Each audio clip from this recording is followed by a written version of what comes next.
एई जलखिया recipe जदि आपण मैंने थरे बनाऊँच देखिए पूरा सप्ताह पर्यंत बनईकि खावा इच्छा हम केवल 2टी आलू बनईकि रेडी हम पेट तो पुर किंतु मन जमार भरबनी एति क्रिस्पी टेस्टी जलखिया रेसिपी घरे निश्चय थे ट्राए करूँ। नमस्कार जय जगन्नाथ पे झिली कुकिंग को आपण मानक अनेक अनेक स्वागत। तो चलतु लेट नक रेसिपी आज आम प्रस्तुत करवा। प्रथमे कौन करवा ना 2टी आम आलू नवा कंचा आलू तार चोपा को बाहर करदे गोटे ग्रेटर नवा ग्रेटर साहाय्य आम आलू को प्रथमे ग्रेट करदे। तो देखो ये प्रोसेस रे ग्रेटर साहाय्य ग्रेट करदे। तो आपण मैंने फुल वीडियो को वाच करूँ केमती कौन बनुची जानीपर घरे इजिली प्रस्तुत करेंगे। केवल आलू 2टी आलू रे ही बनिकी रेडी हम। तो देखो ये मुझे ग्रेटर साहाय्य ग्रेट करदेली आते बढ़िया पूरा पतला पतला पीसेस रे पूरा ये आम कोरी आलू को ग्रेट ग्रेट कर ग्रेटर। तो एबे कौन करवा ना से आलू को आम 2 ରୁ 3 थर आम धोईदे धोईकी तार जितक मैला पानी को आम बाहर करदे जमीक पानीटा पूरा ह्वाइट है पर्यंत पूरा धोइबे 2 ରୁ 3 थर पर्यंत धोई सारापर आम सैड्रे रखीदे।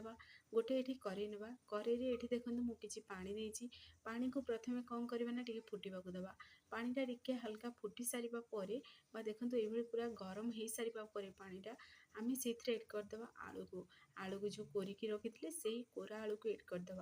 आपण मैंने चाहिए पतला पतला पीसेस रे कटिंग करी ये रेसिपी बन पारे आलू रेसिपी।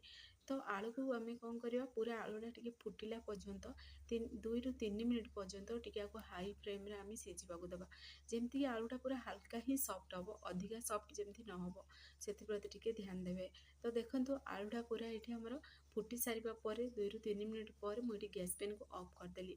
ऑफ कर सारापर ये गोटे बाउल नवा बाउल आम नवा ठंडा पानी नवा ठंडा पानी नहीं सारापर ताऊपर गोटे रुमाल कि कपड़ा कौन भी एड करदे एड कर आम जो आलू को ये सीझेले टे हल्का से आलू को आम से एड करदे जेहेतु बहुत गरम अच्छी गरम गरम पानी बाहर कर संगे संगे ठंडा पानी जब एड करेंगे कुकिंगटा देखिए स्टॉप हो आलूटा अधिक पूरा सीझीबनी आ खाଇବା भी बहुत स्वादिष्ट लगे।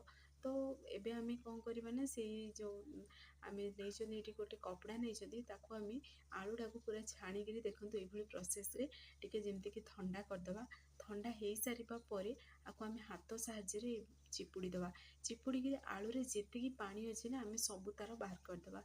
तो देखो ये प्रोसेस रे पूरा सब पानी को बाहर करदे चिपुड़ी। तो आपण मैंने चाहिए ये कौन भी स्टेनर नहीं पारे किंतु स्टेनर टे टाइम लगे पानी बाहर तो मुझे ये गोटे कपड़ा नहीं कपड़ा साहाय्य चिपुड़ी तार एक्सट्रा पानी गुड़ा को बाहर कर देछि आलूटा जमी पूरा सुखा रहा दरकार। तो देखो तो ये गोटे पुणी थे से बाउलटे ही नवा पानी को फोपाड़ी तो आम से जो आलू को भी आम देखो चिपुड़े से आलू को से एड करदे हाथ साहाय्य टिके मिक्स करदे। ये प्रोसेसटा करने द्वारा आलूटा पूरा देखिए ये पूरा अधा सीझी मैंने पाखापाखि 70% आलू आमर ये सीझी जाइए आ देखिए बनइले ना बहुत बढ़िया क्रिस्पी लगे ये स्नैक्स रेसिपी।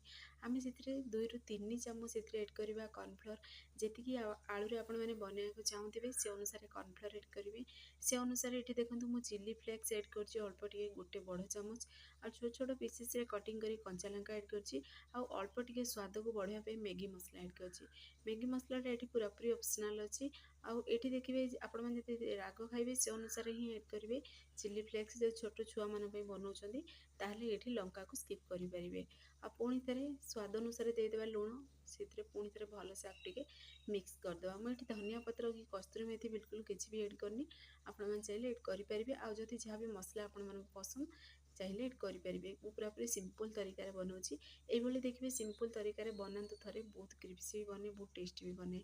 तो ये गोटे मु सेप दवापाई गोटे गिना नहीं तो छोट गिनाटारे अल्प टिके आम तेल को ग्रीस करदे तेल ग्रीस करने द्वारा आम जो सेपटा दवा जमीक पूरा इजी प्रोसेस रे बाहरी पड़ो। तो देखो ये प्रोसेस से अल्प अल्प आलूर आम पोषण नवा आम से गिनार एड करदे एड करके हाथ साहाय्य प्रेस करके आम सेप देदेवा दे सारापर आम पुणी थे देखूँ आम हाथ में बाहर करवा केते सुंदर भी देखा। तो आपण मैंने चाहिए ये गोलाकार सेप भी दे पारे पूरा इजी प्रोसेस रे गोलाकार भी बनिक रेडी हो तो ये मुझे गिनारे देखो ये प्रोसेस रे गोला कर दूची। तो ये देखो हाथ साहाଯ୍य टिके टैप करके बाहर करेंगे तो बाहर पड़े पूरा इजी प्रोसेस रे। तो सेम प्रोसेस रे सब बनईक रेडी करदेव। ये गोलाकार चाहिए आपण मैंने बनई पारि ना टिके जदि सेप दवा चाहूँगी तो देखो ये आउ टे सेपटा को टे माने जमती कि अंडार सेप पूरा आसो से प्रोसेस टिके ही चेपटा बनाऊँगी। तो आपण मान मन पसंद अनुसार आपण मैंने बनई पारे। तो सेम प्रोसेस आम भी सब बनईक रेडी करदे। तो देखो केते सुंदर भी देखा जेहेतु आलूटा टे भी सीझी जाइए तो पूरा पूरी बाइंडिंग भी बढ़िया बनी आमर। तो आपको आम भी सेम प्रोसेस रे बनईक गोटे प्लेट रे रखीदे। तो आउ गोटे चलतु आपण मानक बनईकी देखी दूसरी। देखो सेम प्रोसेस रे से सेप देदेवे। दे सारा पर हाथ साहाଯ୍य पुणी थे टे टैप करदे। टैप करके पुणी थे टे देखो ये चेपटा आकार टे सेप दवा। तो सेम प्रोसेस रे आम भी सब बनईक रेडी करदे। आलूटा को ये देखिए न सीझेक भी आपण मैंने डायरेक्ट ग्रेट कर भी बनई पारे। किंतु देखिए ये सीझेक बनवा द्वारा कौन हम ना अधिका क्रिप्सी लगे आ टेस्टा तार बढ़ी जाए खावा भी स्वादिष्ट लगे। माने ये बिल्कुल भी किसी भी दरकार नहीं माने जमीती कि चटनी कि सॉस एमती भी खाई बहुत क्रिप्सी लगे। खास कर ये छुआ मानकर फेवरेट रेसिपी हम। तो आपण मैंने यही तरीके घर निश्चय ट्राए करूँ। तो सेम प्रोसेस रे सब बन गोटे प्लेट रखीदे। ये देखो गोटे गिनारे गोटे छोट गिना नहीं से 2 चामच कॉर्नफ्लोर एड करछि। अल्प टिके स्वाद अनुसार देदेबा लुण। आठी हाफ चामच से राशि एड करछि। ये राशि को टिके धोईक एड करछि जेहेतु मार्केट राशि टिके हल्का बाली लगे से मुझे धोईदेली धोईक एड करछि। तो राशि ये पूरा पूरी ऑप्शनल अच्छी आपने चाहिए एड करेंगे ना स्किप भी करेंगे। तो ये कौन करना ना आम चामच साहाଯ୍य ये प्रोसेस रे आपको मिक्स करदे। तो देखिए जिते पेस्टा बनइबे अधिक जमी पतला हेनी कि अधिका जमी बहलिया हेनी। अधिका पतला हेले देखिए पूरा माने हम जो बनई सेपटा आलूर सी पूरा भांगी आदि अधिका बहलिया हो सी पूरा देखु माने पूरा बहलिया है माने देखिए से पूरा चिपकनी भलसे माने जमी कोटिंगटा तार भलसे आसबनी सेपटा। तो से अधिक बहलिया रखनी कि पतला रखनी से प्रोसेस रे बनई। तो ये देखो आम से गोटे गोटे पीस एड करवा ये कंटा चामच साहाଯ୍य दुई पट साइड जा पूरा उल्टे देवा से आम उल्टे जमीक ये पूरा कॉर्नफ्लोर कोटिंगटा जमी से आलू पर लगे। पुणी थे आम तेल एड करदे। तेलटा पूरा गरम हो सारा पर एड करेंगे। पुणी थे देखो आउ गोटे बनी आपको देखी दूसरी आप मुझे चामच साहाଯ୍य पूरा से कॉर्नफ्लोर डुबेकी से एड करछि। आपण मैंने चाहिए सेम प्रोसेस रे हाथ में भी दुई पट साइड जाक जमीक पिठौ भजा बनाऊँ पिठौटा जमी से पिठौरे बुड़ेकी से प्रोसेस रे आपण मैंने से कॉर्नफ्लोर बुड़ेकी तेल एड करेंगे। तो गोटे साइड टे फ्राए हो सारा पर आम उल्टे देवा। यही समय गैस आंच पूरा मीडियम फ्लेम में रखा। तो देखिए जदि आपको लो फ्लेम में रखिए ताहले देखिए से तेल को एब्जर्व करदब। हाई फ्लेम में रखा द्वारा पोड़ीज किंतु भीतर भलसे क्रिप्सी हेनी से पूरा मीडियम फ्लेम में रखिए पूरा दुई पट साइड जा पूरा गोल्डन कलर है पर्यंत ताको टिके फ्राए करेंगे। तो देखो ये प्रोसेस ओलट पालट करके फ्राए करेंगे।